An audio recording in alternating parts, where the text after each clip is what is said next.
Paano kung isang araw, lahat ng yelo sa mundo biglang natunaw? Hindi lang ito tungkol sa init, babaguhin nito ang buong planeta. Kapag natunaw ang lahat ng yelo sa Arctic, Antarctica, at mga glacier, tataas ang sea level ng mahigit 60 metro. Lulubog ang mga coastal cities tulad ng Manila, Tokyo, New York, at London. Maraming bansa ang mawawala sa mapa. Ang Maldives, ilang bahagi ng Philippines, at buong island nations lulubog sa ilalim ng dagat. Pero hindi lang baha ang problema. Kapag nawala ang yelo, mas iinit ang mundo dahil ang yelo ang nagbabalik ng init ng araw, palabas ng Earth.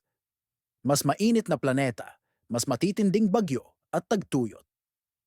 Mababago rin ang ocean currents, ang natural na aircon ng mundo.